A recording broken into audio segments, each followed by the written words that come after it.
Alright, we're gonna get straight into it, folks. We're here to talk about the new Bleach Rebirth of Souls game. Real exciting stuff, and I think it could change the face of anime gaming going forward, in my honest opinion. Now, when the first trailers dropped, me and a lot of people were confused, wondering if this is another typical arena fighter, is it another Storm style game? I know we got some bad blood coming hot off of the Jujutsu Kaisen game and the weird reception and handling of Sparking Zero, but hear me out. This is something a little bit different than that, and it's actually called an Axis fighter. And before I explain to you guys the full details on what all that is, I just want to give a quick mention. My name is Godspeed, and welcome to my own little humble version of a Bleach Rebirth of Souls kind of freeform breakdown thing. It's my personal take on the game and my experience with the trailers and the little bits of gameplay I've gotten access to and we've seen so far. If you're new to the channel, drop a like and subscribe. It goes a long way. I appreciate you. And if you're already here, welcome back, Soul Society family. It is finally time. And now, back to the main topic at hand. Can we just take a second to go down memory lane and appreciate some of the old Bleach games that have come and laid the groundwork for this masterpiece to come out? So, starting off in the PS2 era, we had this Bleach Blade Battlers game, which I personally wish that I had access to. It's a fast-paced 3D fighter with flashy cinematic attacks that really focused and captured the original anime's kind of high-speed action. But then we got the Wii era, where we have this game called Bleach Shattered Blade, which experimented with motion controls, but it ended up kind of being more of a novelty kind of gimmick thing, more than a serious fighter. But, you know, it was still a good attempt and an interesting entry into the other series. On the handhelds, we got the Heat the Soul series, honorable mention here, which dominated the PSP, delivering multiple entries with a deep roster, evolving mechanics that made them fan favorites. Meanwhile, another personal favorite of mine, Bleach Dark Souls for DS, became a sleeper hit, offering fast-paced combat, these really cool tag mechanics, and a surprising amount of depth for what we had access to at the time. But as time went on, Bleach games started to shift more towards these like arena fighters or just kind of more open face things, and we had this PS3 era Soul Resurrection or Soul Ignition game, really stylish but a little bit of a more of a repetitive, almost like Musou style, something like the Dynasty Warriors games essentially. And yeah, a bunch of mobile games that came out in between that too, but you know, they had all the gacha stuff and less of that skill-based combat that we were looking for. So now we have 2025. Bleach Rebirth of Souls is breaking the trend. It's bringing back the more competitive, structured fighting style, one that rewards skill rather than just the flashy animation. Gotta give a major shout out to the dev team here, by the way. Their name is Tamsoft. If you're unfamiliar with their work, they've done a ton of action-packed fighters and hack-and-slash games over the years, including the Onichambara, Senran Kagura, and forgive me for butchering this last one, Ute Waruno Zan series. In my personal opinion, I think that they're the perfect team to bring Bleach to the big stage. Now, I'm a simple guy, and I believe that good things happen in threes. So the first of which we're going to talk about is the roster. Now, this game has a smaller but more focused character selection. Unlike Sparking Zero as a recent contemporary, that game has like 130 plus characters, but like all of them feel kind of the same, look, you know, like slight variations of each other, especially with the main cast, and that can really hurt the sense of immersion and the replay value in itself, at least for me.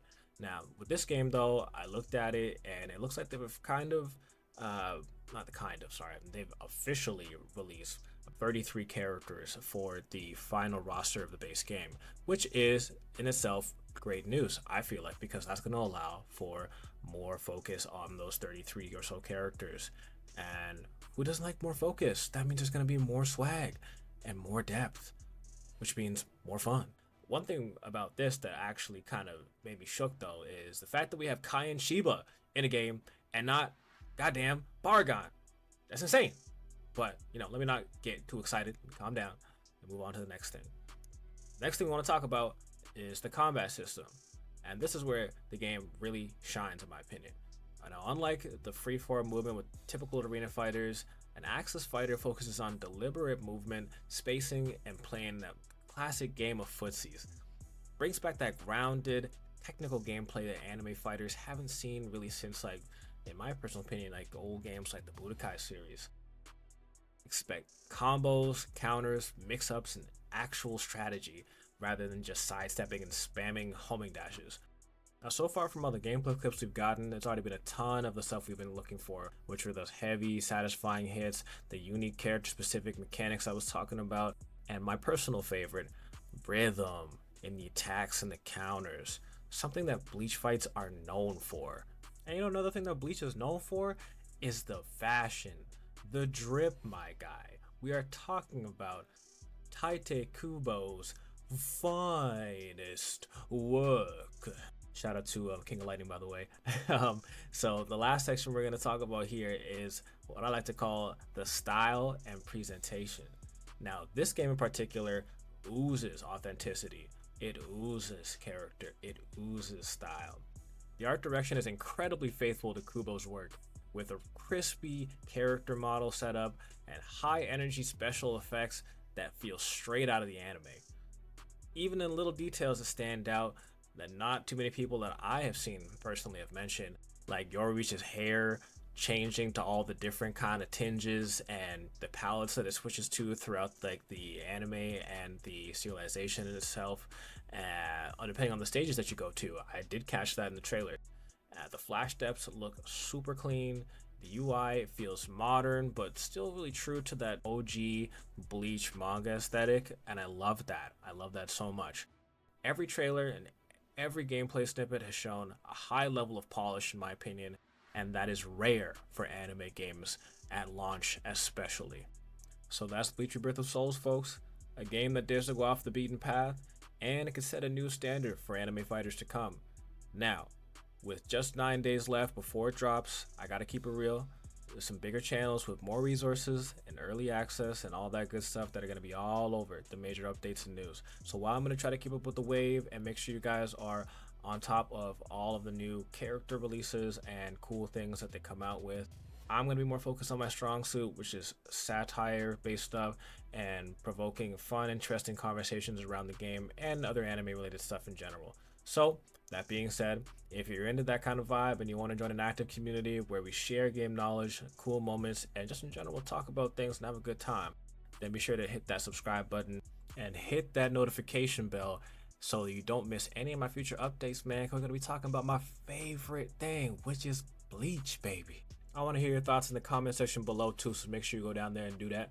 And finally, if you want to be part of the big picture, again, make sure you hit the links in the description because I got the Discord community down there. Soul Society is where it's at, and I also do daily discussion posts on Threads, and I've been trying to work my way back around to X, so make sure you try to follow along there too if you're into that sort of thing. Now, finally, I want to say thank you all for watching, supporting, and being part of this journey so far, and I appreciate every single one of you. I will catch you in the next episode. Stay strong, and I will see you in Bleach Rebirth of Souls.